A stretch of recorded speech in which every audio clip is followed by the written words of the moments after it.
국민 여러분, 안녕하십니까? 여기는 대한민국 대표 정치 전문 플랫폼 한국정치TV입니다. 이재명 민주당 대선 경선 후보가 4월 27일 열린 민주당 수도권, 강원, 제주 순회 경선에서 민주당의 대선 후보로 확정됐습니다. 그러면서 현재 대법원에서 진행 중인 이재명 후보의 공직선거법 위반 사건 상고심 결과에 정치권과 국민들의 관심이 집중되고 있습니다. 만일 이 공직선거법 위반 상고심에서 무죄가 선고된다면 이재명 후보는 이번 조기 대선에 아무런 문제 없이 출마할 수 있습니다. 그러나 만일 유죄 및 파기환송이 선고되면 비록 형사소송법상 무죄 추정위원 측에 따라 이번 대선에 출마할 수는 있지만 문제의 사법 리스크에서 벗어날 수는 없습니다. 이와 관련해서 대법원은 지난 4월 24일 이재명 전 더불어민주당 대표의 공직선거법 위반 사건 상고심을 심리하기 위한 전원합의체 2차 기일을 열었습니다. 이날 전원합의체에서는 이재명 전 민주당 대표의 발언을 허위사실 공표죄로 처벌할 수 있는지 등의 쟁점이 주로 검토된 것으로 알려졌습니다. 동아일보 등 국내 언론 매체들이 보도한 내용을 종합하면 대법원은 이날 2차 기일에 대한 일정만 공개했습니다. 그리고 심리할 쟁점 내용이나 방식 등에 대해서는 비공개로 이날 오후 합의를 계속했다고 합니다. 이에 앞서 대법원 전원합의체는 지난 4월 22일 1차 기일에는 주심인 박영재 대법관이 동료 대법관들에게 이 사건의 개요를 설명하고 절차 등을 논의한 바 있습니다. 이날 2차 기일에는 대법관들이 실체적 쟁점에 대한 의견을 교환하는 등 본격적인 논의가 진행된 것으로 알려졌습니다. 이런 대법원의 움직임과 관련해서 법조계에서는 대법관들이 먼저 허위사실 공표죄에서 규정한 행위에 대한 기준부터 정립할 것으로 보고 있습니다. 공직선거법 250조 1항이 허위사실 공표죄는 후보자의 행위 등에 관한 허위사실을 공표할 경우 등에 한해 처벌하도록 정하고 있습니다. 이에 대해 이재명 전 민주당 대표의 발언이 행위에 관한 발언이 맞는지를 두고 1심과 2심이 서로 정반대의 판단을 내린 만큼 이 부분이 주요 쟁점이 될 것이라는 의견이 나오고 있습니다. 한편 이재명 전 대표는 대선 후보였던 2021년 12월 방송에 나와 대장동 사업 실무를 맡은 고 김문기 전 성남도시개발공사 개발사업 1처장에 대해 하위 직원이라 시장 재직 때는 몰랐다고 말한 바 있습니다. 또 제가 골프를 친 것처럼 사진을 공개했는데 조작한 것 등의 발언을 했습니다. 이에 검찰은 허위사실을 공표한 혐의로 이재명 전 민주당 대표를 재판에 넘겼습니다. 이재명 전 민주당 대표는 같은 해인 2021년 10월 국회 국정감사에서 백현동 부지 용도 변경과 관련해 국토교통부의 협박이 있었다는 취지의 허위 발언을 한 혐의도 받고 있습니다.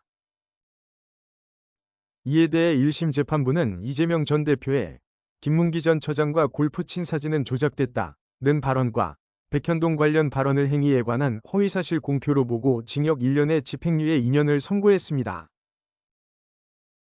그러나 2심 재판부는 김문기 전 처장과 관련한 발언은 행위가 아닌 인식에 관한 발언이라 허위사실 공표죄로 처벌할 수 없다고 보았습니다. 백현동 발언에 대해서도 전체적으로 의견 표명에 해당돼 처벌 대상이 아니다라고 판단했습니다. 이 사건의 또 다른 쟁점은 공개된 장소에서의 의견 표명을 공직선거법상 허위사실 공표죄로 다룰 수 있는지 여부입니다. 이와 관련해서 이재명 전 대표는 이번 재판 과정에서 무죄를 주장하며 자신의 2020년 선거법 사건 대법원 전압 판례를 근거로 들었습니다. 이에 앞서 이재명 전 대표는 2018년 경기도지사 후보 토론회 중 상대 후보가 형님을 정신병원에 입원시키려 했냐고 질문하자 그런 일 없다고 대답한 바 있습니다. 그러나 그 뒤에 이재명 전 대표가 형을 정신병원에 입원시키는 일에 일부 관여한 것으로 확인됐습니다. 그럼에도 불구하고 대법원은 2020년 7월 후보자 토론회에서의 질문 답변 등은 적극적 허위사실 표명이 아니라면 처벌할 수 없다고 판결했습니다.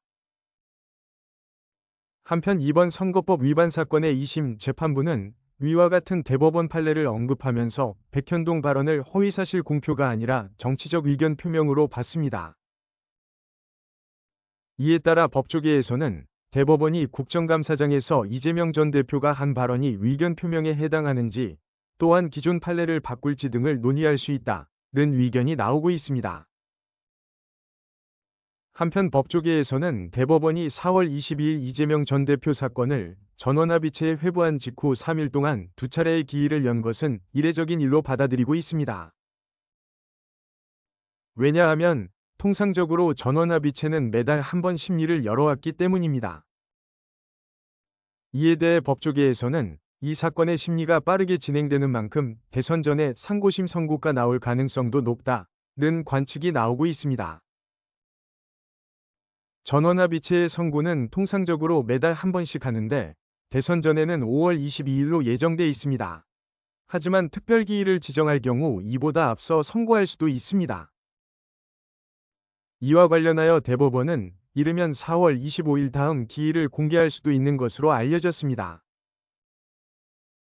법조계 일각에서는 대법원이 이번 조기 대선 후보자 등록 마감일인 5월 11일 이전에 결론을 낼 것이라는 전망도 나오고 있습니다. 그러나 전원합의체의 논의가 치열하게 벌어지면서 합의가 쉽사리 이뤄지지 않을 경우 무조건적으로 결론을 내는데 치중하지는 않을 것이라는 의견도 적지 않습니다. 한편 국민의힘 등에서는 대법원이 스스로 양형까지 확정하는 파기자판을 해야 한다는 요구도 내놓고 있습니다. 하지만 법조계에서는 대법원이 파기자판을 할 가능성은 높지 않다고 보고 있다고 합니다. 이런 와중에 이재명 전 대표 측은 이날 대법원에 공직선거법상 허위사실공표죄 적용을 완화해야 한다는 취지의 참고자료를 제출한 것으로 알려졌습니다. 한국정치TV는 국내 최초로 탄생한 중립적, 객관적, 과학적, 불편부당한 독립정치미디어입니다. 여러분의 구독과 알림, 자발적인 후원은 채널의 제작과 운영에 큰 힘이 됩니다.